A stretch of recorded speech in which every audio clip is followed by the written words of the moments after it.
The old saying goes, often imitated, never duplicated. And that's what the University of Utah is trying to do, is they try and copy the success that BYU basketball has with their hire of Alex Jensen. How will it go for the Utes? We're going to talk about it in a crossover edition of Locked On Utes and Locked On Cougars.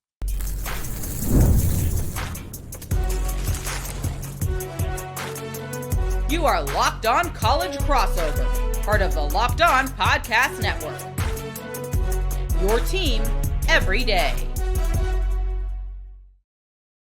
Hello, everyone, and thank you for making Locked On Utes and Locked On Cougars your first listen every single day. We are available wherever you get your podcasts, as well as on YouTube. As your first time listening to either of our shows, make sure you like and subscribe. Today's episode of Locked On Utes and Locked On Cougars is brought to you by FanDuel. Right now, new FanDuel customers get $150 in bonus bets if your first $5 bet wins. My name is JT Wistersill, former intern inside the University of Utah Athletic Department. Excited to be joined by Locked On Cougars Jake Hatch. And Jake, we've known for a few days, thanks to Sean O'Connell, Steve Bartle, Alex Markham, we're all kind of in on this and said, hey, Alex Jensen is going to be the next head coach of the Utah men's basketball team, but had to wait for the final little, I guess, papers and everything to be signed. It's now official. This is absolutely the move that Utah needed to make to inject life and energy into their men's basketball program. Alex Jensen comes in with a really good NBA pedigree, a former running Ute legend. There's a rumor that even Andre Miller may be on his way as well, too. So this feels like the right move to get Utah basketball back on track, especially because reports are the NIL is going to be bolstered by this as well. Okay, well, let me at the outset just say this. Way to go, Utah, following BYU's route of success. Okay, now, I'm only saying that facetiously, Utah fans. Don't jump in my mentions. You already all been all over them. Anyway.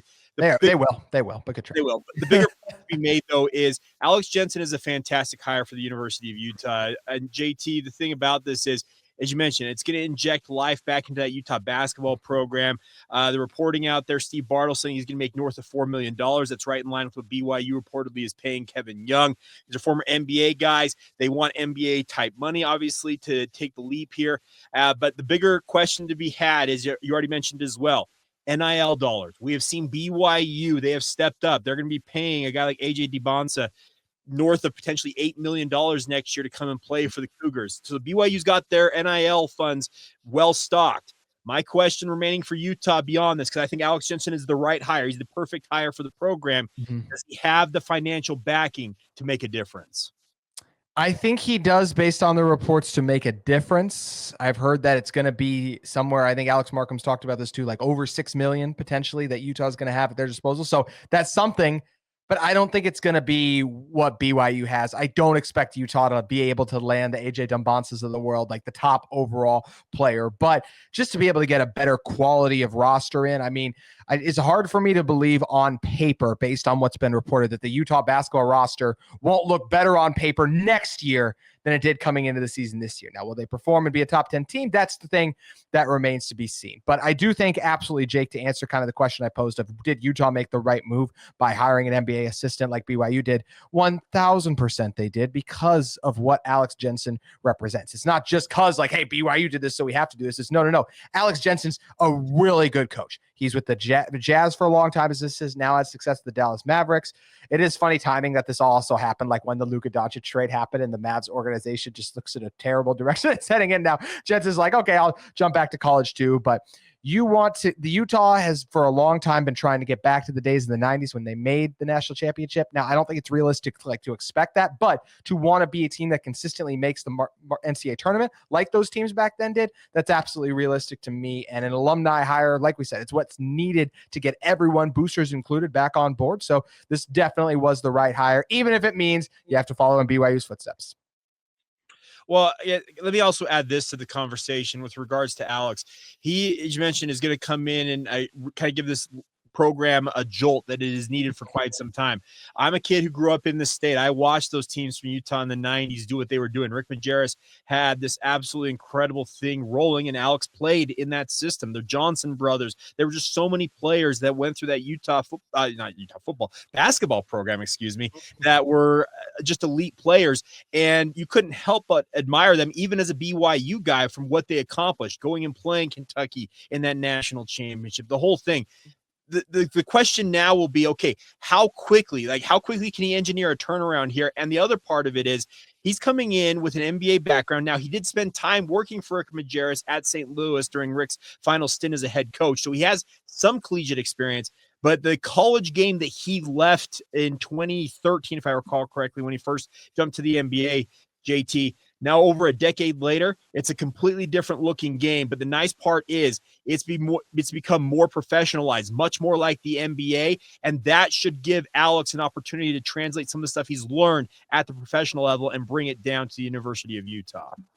And that's what's made it fascinating, is the fact that now you see Alex Jensen, Kevin Young last year, like, be willing to make the transition to college, because in the past, a lot of times you've seen these guys, even Alex Jensen literally was in the running in 21. He pulled his name out because he said, like, I don't feel like it's the right time for me to coach college. So that's where some of the NIL changes actually could end up being a positive thing for Utah, because you're able to land a coach of this caliber too. And I think what's nice for Utah is this is a team that has a chance, like, right, even though they're 10th right now, like, right away, they could be better because of NIL. We see how quickly programs and teams turn it around. Obviously, BYU was, you guys were still good last year in the NCAA tournament, but the way you're closing the season, the win against Iowa State, like, there's a different energy around the Cougars right now. And I think the hope for Utah is they can have that similar energy down the stretch. And I mean, Jake, how much do you feel like having someone with NBA pedigree like Kevin Young has elevated the BYU men's basketball program? Well, it scuffled along for a little bit there. If you look at the earlier parts of this season, BYU started Big 12 play 1-3, 2-4, if I recall correctly, what the record was, and all of a sudden they figured it out. I think they lost to Utah too, right? I think they did. They did. Another 1-point loss up there on the hill. We'll talk more about the payback that's coming here in a minute. But the thing is you look at where BYU was just about a month ago now, JT, and where they are now. That proverbial light bulb flicked on for BYU. The players, Kevin Young, his staff, they all kind of got in sync with one another, and they've been flying ever since. That's got to be the hope for Utah a year from now, that they can see a similar type impact as to what has happened here. You mentioned the fact, yes, BYU was an NCAA tournament team last year. So, yeah, the cupboards weren't bare. And I don't think the cupboards are necessarily bare at Utah. Now, we'll see what happens roster-wise. Alex could come in and say, I'm whacking everybody. Everybody's gone. We're clean. We're clearing house. I wouldn't do that if I were him. I would try and keep some of the pieces around, guys like Keanu Dawes and the like, and build around that. But the thing is, you've got to look, and I know it perturbs Utah fans to consider this, but look at where BYU was earlier this season. Look at where they're at right now, and envision a year from now potentially that happening. And that may be that BYU's at an even higher level next year because they're bringing in the number one recruit in the country and AJ DeBonsa. So that obviously should elevate BYU to another level. But the path to success, it's been trod by BYU. And if Utah follows it, it appears that it is a path that can lead to what Utah fans want, and that is NCAA tournament bursts and wins in the Big 12 and competing at a much higher level than they have been. It absolutely is. And I do think this is an interesting conversation probably for another pod, but I do not think Utah should become obsessed with having a better basketball program year in and year out than BYU. If they can be better than them a year or two, sure, that sounds great. But especially unless something changes, and yes, we're hearing the NIL is going to be better, the fact that the Cougars just landed the number one player in the country, it still puts them on another stratosphere than what Utah has done. So be better than BYU for a year. You get the right combination, the right mix, maybe even like 2 years in a row. Sure. But like consistently, if BYU is able to offer that much, I mean, real quick, Jake, I just don't think that's a good idea for Utah to say like, oh, we're going to beat BYU. We're going to beat BYU every single year. We need to be a better program than them. I don't know if NIL is going to let that be a thing, genuinely. Well, success will beget a success. Let's just put it this way. If Alex Jensen goes out and proves that he can win with the resources he's being allocated to begin with, there will be more donors who come online and will be willing to donate to NIL. But conversely, if he struggles out of the gate, how many of those donors are going to say, you know what, same old story? Here's the thing with NIL. BYU's NIL fund could dry up tomorrow. That's just the way it is. You have these donors and they're willingly putting money into the pot. And I'm not saying that's going to happen for BYU. I'm not saying it's going to happen for Utah, but you have to be aware of where that money is coming from, and you have to appease those people. And that it's a really, really fine line here as to not trod and step on the toes of the coach, but at the same time, not do apparently what Craig Smith reportedly did and turn off the entire donor base. Yeah, that's kind of how you get axed a little early as well, in addition to the fact that they really wanted Alex Jensen to be the next head coach too. So yeah, this season winding down. As Jake mentioned, we are eventually going to get to Utah and BYU facing off on Saturday evening, but do want to talk a little bit about BYU spring football that's underway. And Utah wants to know what's kind of going on with their rival as well too. We'll be discussing all of that in one moment.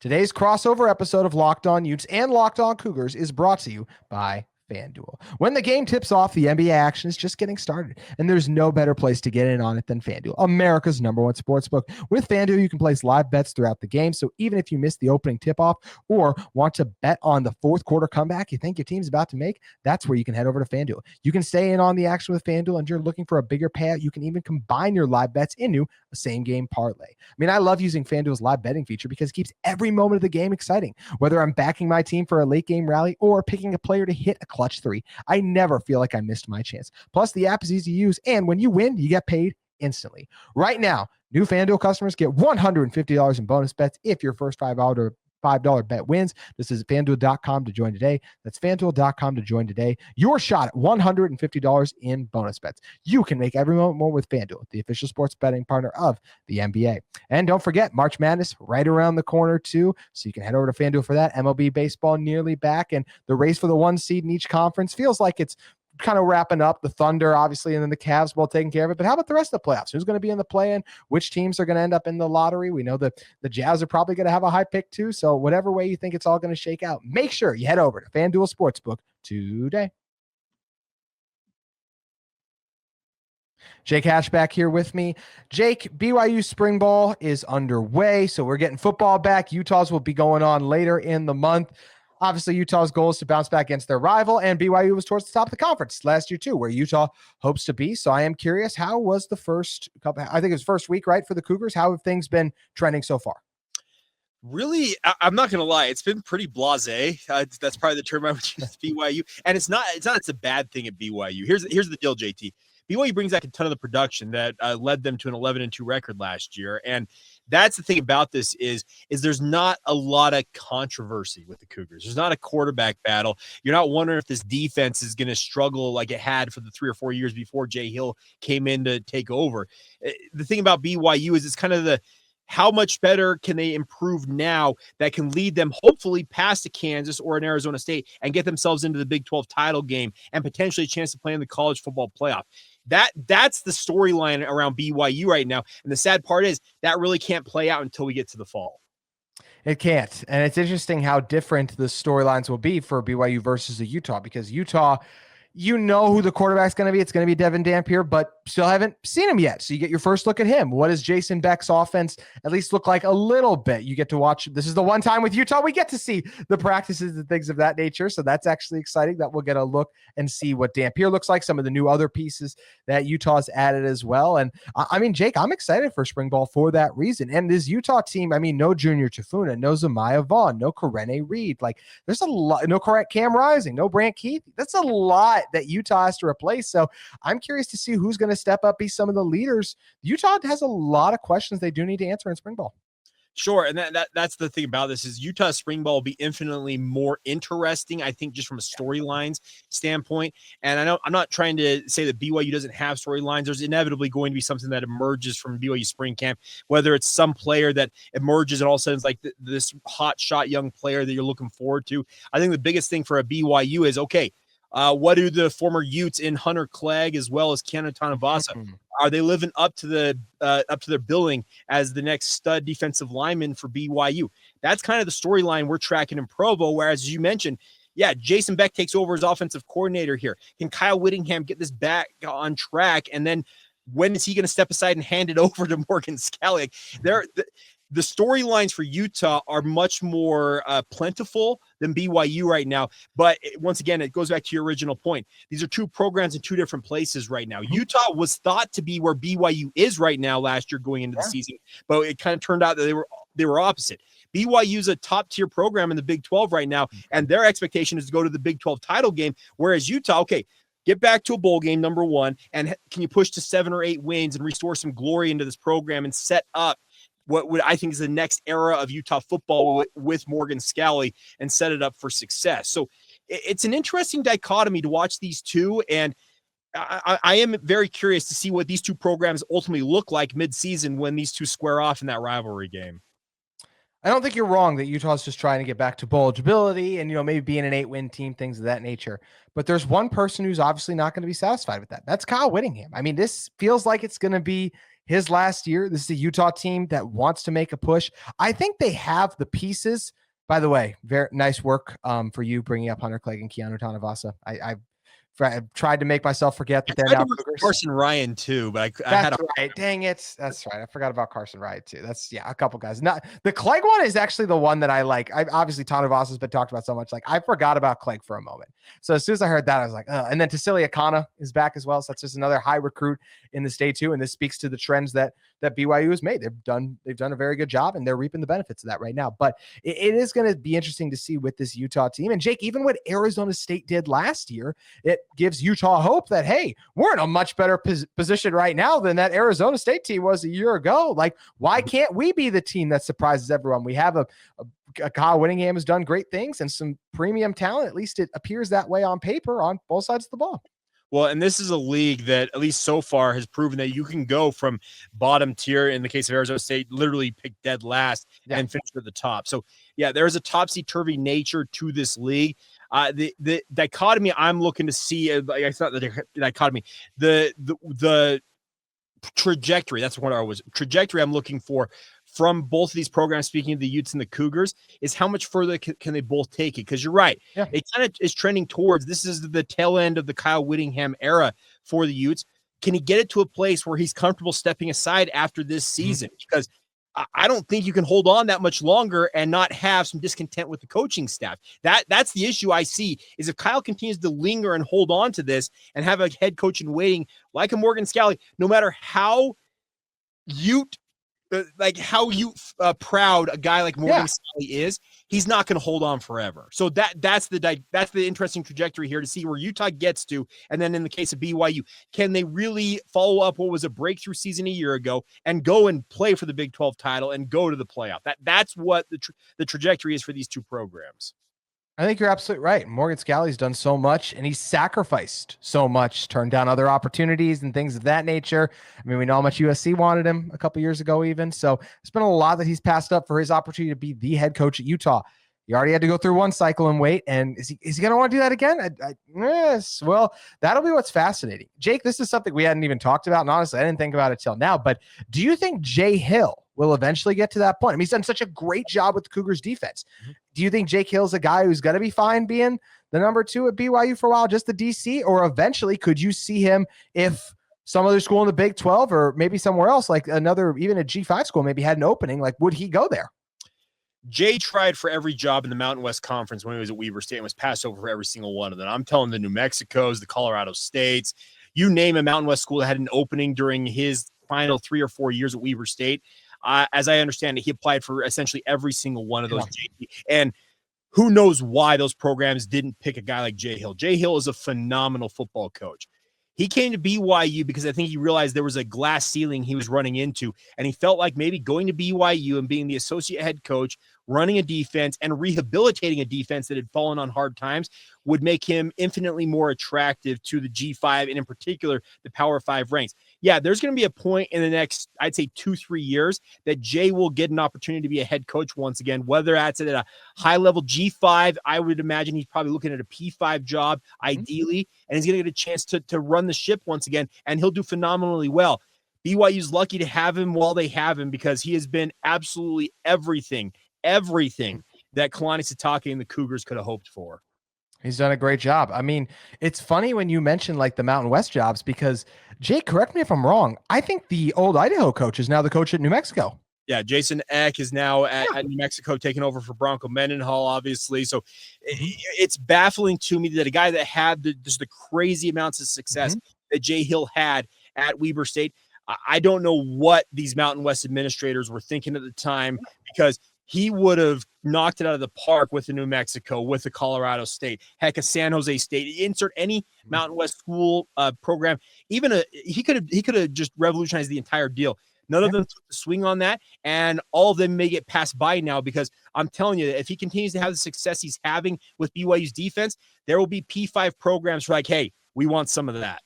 They absolutely should. He's a phenomenal head coach. Weber State has taken a step back since he left. BYU has taken a step up. And like I said, it's one of those weird things. It definitely feels like other teams and programs made a mistake, but Jay's crushing it at BYU now from former Weber State coach. Shout out Big Sky. So be interesting to see how it all ends up shaking out. One thing that's also going to be interesting this week is we have Utah versus BYU for more than likely the final time on the hardwood this season, barring any crazy Big 12 tournament things. So how is this going to play out? Can Utah shock the world in Provo? Probably not, but we're going to talk about it in one moment. Today's crossover episode of Locked On Utes and Locked On Cougars is brought to you by our friends at Nissan. We're all about the stats because numbers don't lie. And when it comes to the all-new Nissan Armada Pro times 4X or dash 4X, the numbers are on an MVP level with the ability to tow up to 8,500 pounds. It can quite literally carry the whole team plus the gear wherever you need to go. It's powered by twin-turbo V6 engine, delivering the strength and performance to handle highways, back roads, and everything in between. And with room for up to 8 people, the Armada Pro times Dash 4X is built for a big crew, big adventures, and even bigger memories. Whether you're exploring off-road trails or rolling up to the arena, the Armada Pro 4X brings power, versatility, style, whatever you go. Take your adventures to new heights in the all-new Nissan Armada Pro 4X. Learn more at nissanusa.com. Head over and check out Nissan's inventory today. Jay Catch, I'm not going to lie. I do not think Saturday's going to go well for Utah. I know I'm locked on Utes guy, but I really try to pride myself, and I'm sure there's some BYU fans, maybe some Utah fans that'll roll their eyes at this. I really try to call it like I see it. And this Utah team, they're fighting hard right now. I really like the effort they displayed against West Virginia. There's some talented pieces and players. You mentioned Keanu Dawes. This is Gabe Madsen, Mason Maston, their last regular season game. Lawson Lovering to Ezra Asar. Like, there are Jake Wallin. These are guys here for Utah like that have played. They've done well. This is a team that no one expected them to even be in the top of the conference, like top 10 of the conference. So the fact they're here, they're doing good things. But the end of the day, this is also true. Like, Utah just announced who their next head coach is going to be. It's not Josh Eilert. Like, Utah has decided to just move on, and they're ready to get the season over with and move forward. Those players are going to show up. They're going to fight. BYU has everything going for them right now. The Cougars are rolling. Kevin Young's doing a great job. The big win against Iowa State, and we got them once already this season. We beat BYU. Those Cougar fans aren't going to forget that. I do think Utah battles in this one. I don't think they're going to be get blown out by anything crazy.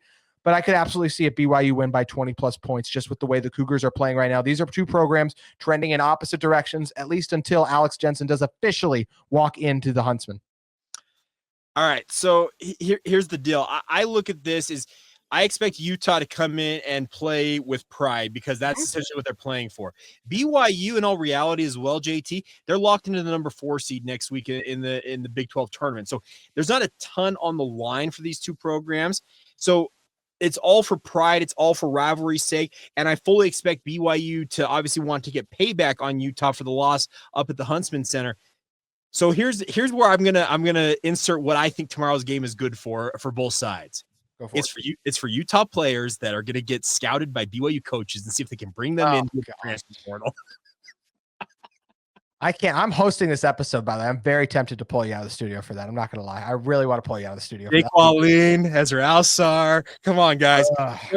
Keanu Dawes. You're going to get a look at your program. Come on, buddy. Let's go. Those are literally the top 3. I did a show yesterday. Those are the top 3 guys I want to keep, by the way. Too. So and I'm sure BYU is going to be scouting them very heavily and being like, they fit, but they look good in blue. Yeah. I only say that mildly facetiously because here's the deal, JT. Inevitably, there's going to be turnover with these rosters. I say that plural because BYU has guys like Fousseyni Traore who are playing their final game at BYU. So there are guys exiting both of these programs, but the transfer portal, it's going to open up a whole thing. So, yes, I'm only mildly sarcastic with that comment because I'm telling you, BYU will look at those guys and say, hey, do any of them tickle our fancy and maybe guys that we want to bring to BYU. but this is still a game that BYU, if they want to burn a lot of the goodwill that they have built up over the past 7 games, go and lose to Utah and lose the season series to the Utes. That's going to sit well with Cougar fans. Won't sit so well with NCAA committee members either. That'll be a blemish on their records. That's the other thing that's up for grabs here. And Jake, as much as I would love to accuse you of being facetious, you only kind of did exactly that for football when you grabbed Keanu Tanavasa, Carson Ryan. It's the same. I mean, the same thing. So that's where we saw how this went last time, and in terms of just grabbing some former Utes like that. So I've got one question for you. If Utah were to shock the world here, what will it take? Will it be Gabe Madsen just going outside of his ever-loving mind and just making 3 after 3? Is that the way that Utah pulls off this upset? I actually think they do. I think it's that coupled with a similar recipe to Kansas. Like, they're just playing so hard. They're getting the rebounds. It's a big Utah team. Asar, Keanu Dawes is a really good rebounder. Lawson Lovering is another guy too. So they got some size. BYU obviously does too. Speaking of Utah players who are now at BYU, I'm just thinking back to the Keita blocks I've seen on the season that make me very sad. So I think that's Iowa State, baby. Let's go. Oh my gosh. It was wild. And yeah, I mean, that's a great guy right there. Like I mentioned, I mean, Caba's a guy that I would really wish was still at Utah, and he moved on, and there could be some other guys too. But yeah, definitely feels like Utah's recipe is going crazy from getting a great game. The Madsen twins, like if they could go nuts in their final regular season game along the boards too. I mean, Jake, am I forgetting anything? Like maybe a BYU weakness that Utah could exploit? Is there anything missing? Well, BYU was the first team in like 30 years to beat a top 25 team with 29 turnovers. They had 29 giveaways against Iowa State. I will be floored if BYU wins another game in the next 5 years with that many turnovers. I don't care what the opponent is.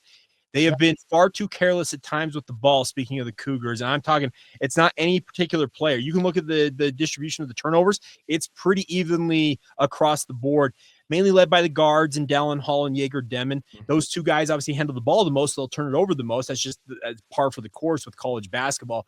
But if BYU has that turnover bug crop up here and Utah can make him pay for it, that's where this game could tip. And I'm not saying that I'm all that worried about BYU losing to Utah, because I think there's a lot of motivation, because there was a lot of people that were bitter that BYU lost at Utah for the second straight year, all that stuff. So that alone, I think, will propel BYU in this one. But if there is a route to Utah pulling off the upset, yeah, it's that turnover issue that BYU continues time and time and again to rear its ugly head. And if they can't get it figured out, they could find themselves in a world of hurt.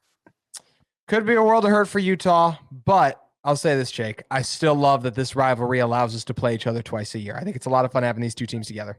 And that's the thing about this is a lot of people, and I talk to people, I think most of our listeners know I do sports radio here in Salt Lake City. So we play both sides of it with DJ and PK. We get conversations all the time from people saying, I don't miss the rivalry at all. And I think that's a tiny minority of the overall fan bases. Mm-hmm. This rivalry, it gives life to everything in the state, it feels like. And the thing about it is the fact that they get to play home and home in basketball, it's like it always was back in the WAC, back in the Mountain West era. There is just something nostalgic and right about these two wearing, in the case of BYU, royal blue, and in the case of Utah, wearing that crimson red and going head-to-head on the hardwoods. It is absolutely awesome, and I am so excited to have these two back together in the same conference. I am too. Almost as excited as I am next year for Alex Jensen versus Kevin Young in this game too. That's nice.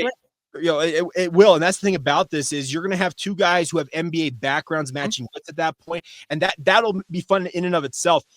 I also look at this game, and if you're a Utah fan who's wanting to get maybe an insight as to how Utah's offense, how Utah's program may operate on the hardwoods next year, just look at Kevin Young's system. The NBA is a copycat league, and that's all these coaches that go through the NBA, they all kind of learn the same concepts, and we're talking offensively and defensively. So if you want to, as a Utah fan, I guess you're viewing, if you're watching this for a specific thing, look at how BYU operates their system and envision that similar format. It may have some tweaks to it, a few different changes, but I'm telling you, by and large, be a very similar type deal that Utah fans will be looking at a year from now. And that should excite Utah fans because BYU, as much as they are a rival too, they're a top 25 team. So that's the goal if you're Utah. Get a top 25 team. Be a team that, yes, Utah upset Kansas and things of that nature, but be a team that you can go into a place like Ames and get a monster win there. So that's the hope. Should be a fun week. Jake, always appreciate you stopping by. Thanks, my friend. Absolutely. Anytime, my friend. Make sure you check out Locked On Utes and Locked On Cougars. We'll continue to keep you covered, all the latest in Utah and BYU athletics. Hope everyone enjoys the game this weekend, and we'll be back recapping it all this coming week. Have a great weekend, everyone. Enjoy Utah versus BYU in the Big 12 on the hardwood, part 2.